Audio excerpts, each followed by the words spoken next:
एकत्र आलोत एकत्र राहण्यासाठी विजय मेळाव्यात उद्धव ठाकरेंची मोठी घोषणा, तर राज ठाकरेंकडूनही युतीचे संकेत।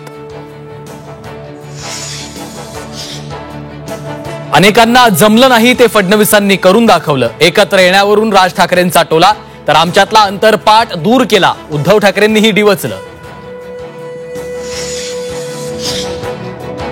ठाकरे बंधूंच्या मेळाव्यातून रुदालीचं दर्शन, मुख्यमंत्री फडणवीसांचा टोला, तर ठाकरे बंधू एकत्र येण्याचं श्रेय दिल्याबाबत फडणवीसांनी राज ठाकरेंचे मानले आभार।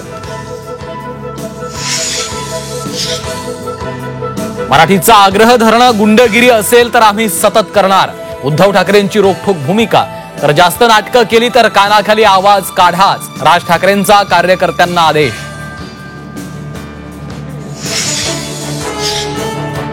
विजय मेळाव्यात संपूर्ण ठाकरे कुटुंब एकत्र, तब्बल 20 वर्षांनंतर ठाकरे कुटुंब दिसलं एका मंचावर, तर आदित्य आणि अमित ठाकरेंची गळाभेट।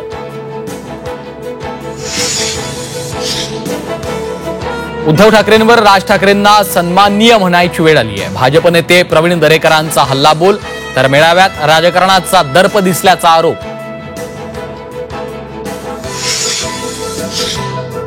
मनसेच्या खळखट्यानंतर सुशील केडिया यांचा माफीनामा, माफ करा वक्तव्य मागे घेतो म्हणत मागितली माफी।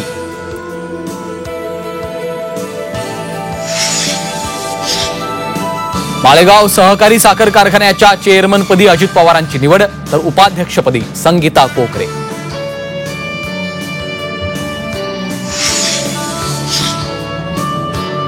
आणि नीरव मोदीचा भाऊ निहाल मोदीला अमेरिकेतून अटक, पीएनबी बँक घोटाळ्या प्रकरणात कारवाई।